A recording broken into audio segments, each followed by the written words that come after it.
নাগরিক প্ল্যাটফর্ম বাংলাদেশ মনে করে নতুন সরকারের প্রথম বাজেট শুরু হচ্ছে উচ্চাকাঙ্ক্ষা দিয়ে। সিপিডির সম্মানীয় ফেলো ডক্টর দেবপ্রিয় ভট্টাচার্য বলেছেন, এই বাজেট বাস্তবসম্মত নাকি অলৌকিক হবে তা স্পষ্ট করতে পারেনি সরকার। রাজধানীর গুলশানের একটি হোটেলে প্রাক বাজেট আলোচনায় এমন মন্তব্য করেন তিনি।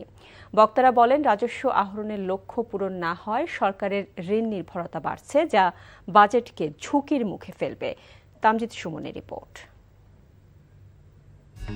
আগামী 11 জুন জাতীয় সংসদে প্রায় 9,30,000 কোটি টাকার বাজেট দিতে যাচ্ছেন অর্থমন্ত্রী। নাগরিক প্ল্যাটফর্ম মনে করে নতুন সরকারের বাজেট শুরু হচ্ছে উচ্চাকাঙ্ক্ষা দিয়ে। বাজেট নিয়ে রাজনৈতিক প্রতিশ্রুতি ও নাগরিক প্রত্যাশা বিষয়ক আলোচনায় গবেষকরা বলেন, সরকার 6,95,000 কোটি টাকার রাজস্ব আহরণ লক্ষ্য নির্ধারণ করতে যাচ্ছে।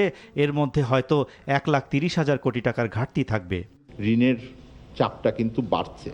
গবেষকরা বলেন, সরকারের উন্নয়ন কর্মসূচি পুরোটাই ঋণ নির্ভর হচ্ছে, যা শঙ্কার।